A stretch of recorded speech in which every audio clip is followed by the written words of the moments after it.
Hey everybody, it's Mark from MT.TrainRestorations again. I got another little project I thought I'd do a quick video on.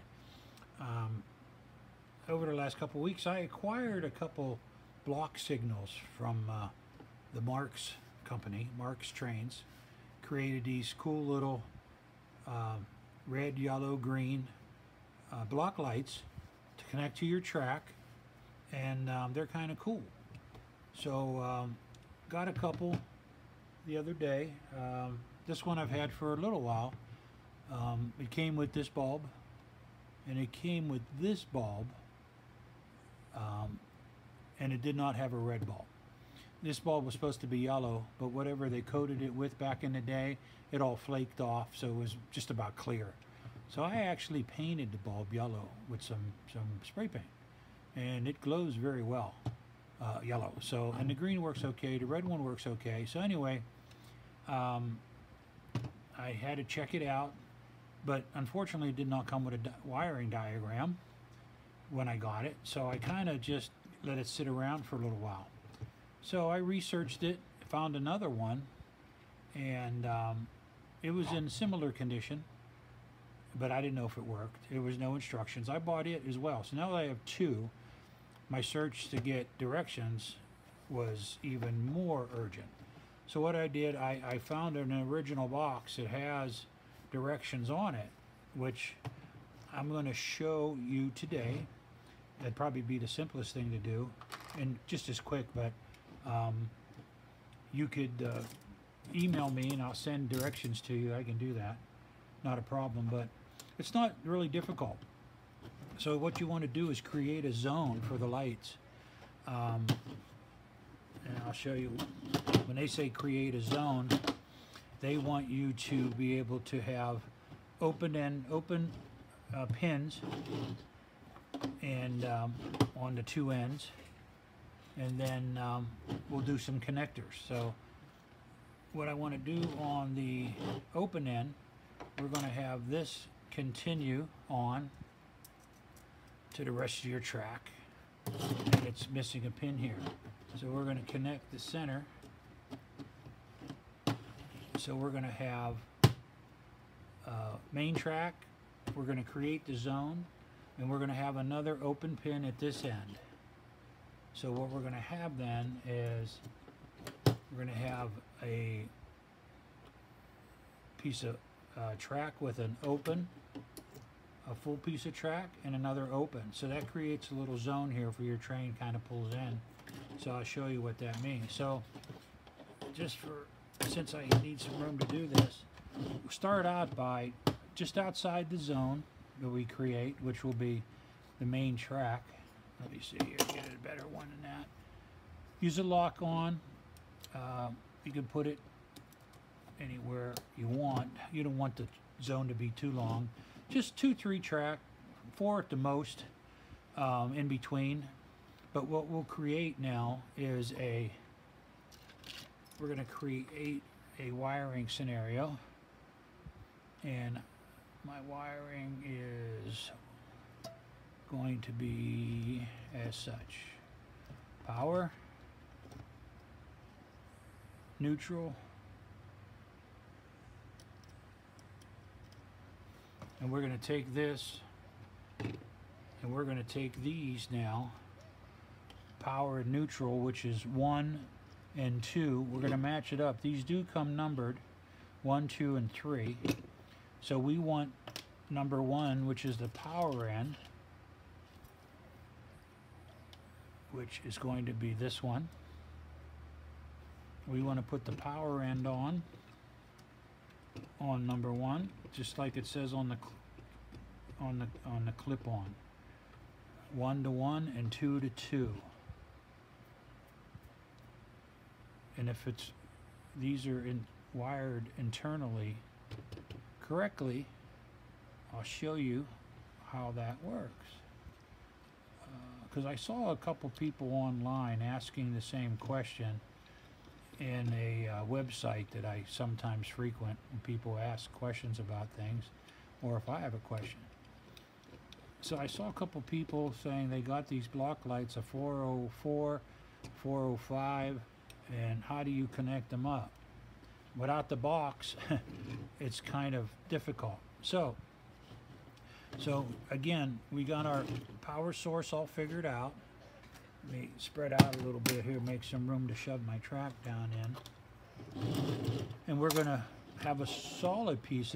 We're gonna create the zone, which has three pins. So we have our main track to the left, our another main track over to the right, and we're gonna have a solid piece in between. So this creates a zone. And then what we're going to do is somewhere in this area where we have the pin in the middle, you can use a single. If you have a single one of these that hits power only, you could use that. That's great. They are made. I think Marx made them that go along with this type of scenario. But I'm just going to use the standard clip-on and use the number 1 side. Make sure it's on there.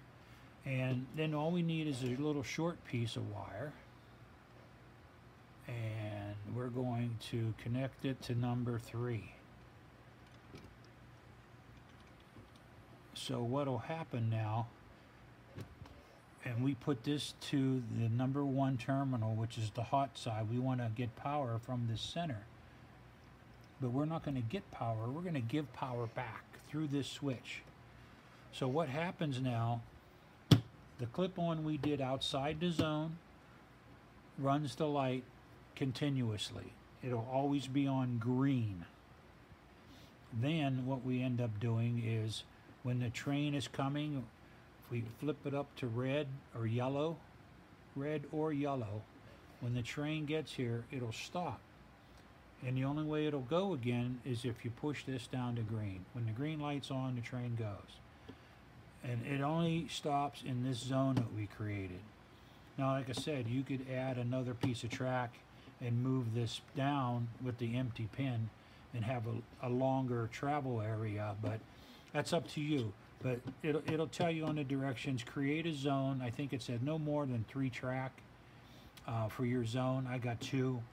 It doesn't matter. But like I said, I think the longer the zone is, if you make it too long, your train will go around a little ways and come back, shut off all the time, you know, and too far away from the switch. So anyway, track on, a clip on over here to the main line that's continued around your track, and connect it like you would a regular clip on, and then put a single in the middle and tie it to number 3. So what we're going to do, I'm going to pause a second, grab my camera, we're going to go over to my track where I have one hooked up, and we'll show you how it works. I have one there already. So give me a minute, I'll be right back. Okay, back again, and put some power on. We're going to get our train to come around. I'm going to let it go around one time. You can see the light's green. Green bulb is not so good. But I'm going to hit the switch. I'm going to put it to yellow. You can put it to yellow or red. And what it'll do, it stops the train right in that zone I created. So what you do is, now you can put it up to red, but red and yellow do the same thing. It's just a function of the switch, and it says that right in the direction. So you put it back to green, and it goes. So it's kind of cool. It is a manual shut-off right at the track, which some guys could relate to. It's not a bad idea. But as I said, when the train passes, you can see here that I got my little short wire on terminal 3, and it makes a connection right here to the center rail only. And outside the zone, you can see up further, I have a track clip-on right over there. So right here is the clip-on feeding terminal 1 and 2. That's kind of it.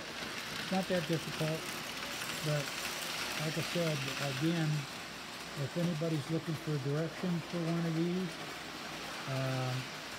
I could certainly do it. I have them. I printed them down. I can send a copy. Just send me an email at MT.TrainRestorations@gmail.com, and I'll send you a copy. That way you'll have written directions. If you have one of these Marx 404 block signals, and I think there's a 405 out there that probably similar, probably the same connection, and that way you can hook yours up if you have one. Or now you can go out and buy one. They're fairly inexpensive. I think the two I got were both under $12 to buy one. It's the bulbs, that's hard to get. I also have some yellow bulbs. You can't really find those screw-in type bulbs in yellow, but I have some. I can help you out with those too. Just send me a request and we'll figure something out. So again, this is Mark with MT Restorations. Just a short little video. Hope it's helpful. Until next time, see you again. Thanks so much for coming by. Bye-bye.